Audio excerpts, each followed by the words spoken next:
Good morning, my brothers and sisters. Welcome to episode number 141. Interesting question today. What if Pontius Pilate wasn't the only one to blame? So join me for 7 minutes right now as we consider who to blame for the death of Jesus.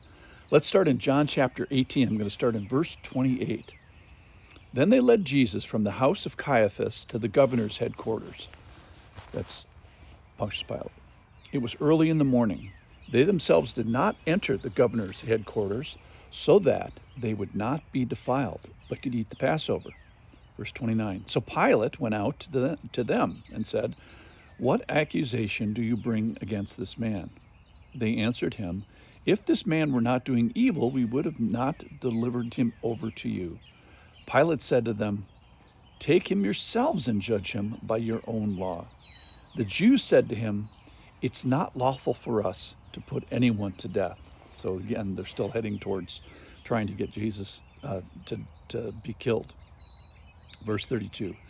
This was to fulfill the word that Jesus had spoken, to show by what kind of death he was going to die. So today in this passage, the Romans get involved judicially. Now, perhaps they were involved militarily if some of that cohort who arrested Jesus was Roman soldiers. So physically now, they have moved. First, they started in the Garden of Gethsemane, then to Annas' house, then to Caiaphas' palace, and now he's going to the Roman structures. And he meets up with Pontius Pilate. Now, who is he? He was a Roman governor of this area, in the Jerusalem area, Judea, and was appointed by Tiberius in 26 A.D. So he'd been on the job for, almost a decade or so, maybe 7 years, and he ruled until 36 A.D., so a couple more years after this. Now, Josephus, a Jewish scholar and historian, writes that when he arrived, he brought images of Caesar with him, and this caused a big to-do there. Now, the idea here is that the Romans allowed kind of a liberal spiritual practice after they conquered a people. They had vigorous military jurisdiction, and then they kind of allowed people to keep their religion, but they would add Caesar. They would build a temple to Caesar, so they were involved in this worship of Caesar. So the first thing I'd like to just mention is that Pilate is a spiritual man. So don't forget, like all people, everybody's a spiritual person, and Pilate, no exception, is a spiritual person. Now, there's a strange verse in Luke chapter 13 where it says that there were some present at that time who told them about the Galileans whose blood Pilate had mingled with their sacrifices. So I think that means that Pilate was involved in some sort of pagan worship that required a blood sacrifice, and so he used the blood of Galileans. So from his point of view, he worshipped, he sacrifices, and this perhaps was the reason why he was at odds with Herod Antipas from Galilee. The crucifixion, as the account begins, it says that they were at enmity with each other. So first of all, Pilate is a spiritual man. Second of all, Pilate is a political man. So people in power generally want to stay in power. But everybody answers to somebody in authority structure, and the Jews have some power in their appeal. So if they go above Pilate and they appeal to their boss in Rome, this has some power. And in fact, they actually successfully did that at one previous point in his reign when they were protesting bringing in gilded shields into the house of Herod. The Jews actually won that battle.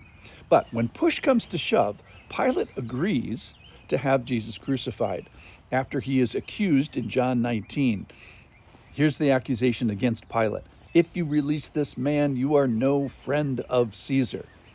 So here, despite John's and all the other gospel writers quoting Pilate's words and insistence that there's no evidence and Jesus was innocent, despite trying to wash his hands of the guilt, despite trying to have Jesus released, he still sends him for torture and then execution. So he refuses, then at the end, he gets a little, impertinent and refuses to change the title on the cross, which said King of the Jews, when they said, oh, you should change it to, he said he was King of the Jews. So Pilate is a spiritual man. He's a political man. He's also a married man. So listen to this. It might be a little bit of an exaggeration to say, but I've heard this said before, that everything a man does is for the love of a woman. Well, the point is that Pilate was married and is perhaps influenced by his wife, who has a dream in Matthew 27:19. Besides, while he was sitting on the judgment seat, his wife sent word to him, quote, have nothing to do with that righteous man, for I have suffered much of him today because of a dream. So Pilate is a married man. He's getting some voices from his wife. And then finally, Pilate is a mortal man. Now, there is some apocryphal literature that says that Pilate and his wife become Christians, though that is not very robustly documented. But if that was so, wouldn't it be amazing if Pilate was in heaven? Eusebius reports that Pilate ultimately dies by suicide. No matter what, the point is that either way, his life ends just like yours and mine, and he's going to be judged. Now, ironically, he is judged, he's going to be judged there for how we judge here, as we all are. How do we see things? What is our belief set? What does that belief set result in as far as behavior, worship, morality, and interaction with people, performance of our job?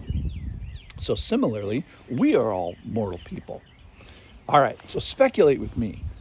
Pilate causes Jesus to be crucified in some very direct way. He has a primary and a direct hand in the process. And we can sit in judgment, of course, of Pilate and have him be the target of our wrath. Hey, it's Pilate's fault. Well, here's what's unpalatable if you think just a little bit further.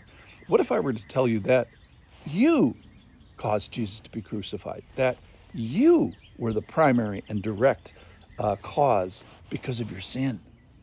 So Jesus, write this down, Jesus had to pay an undeserved penalty under Pilate so that you could get off without penalty. And in that sense, you caused the crucifixion. I know it's foul tasting, like my attitudes of blame towards Pilate. I also have to take some of this on myself. And if that is you today, first blaming Pilate and then blaming yourself, then you are on the right track as we march towards Easter. Thank you for listening. Come back tomorrow.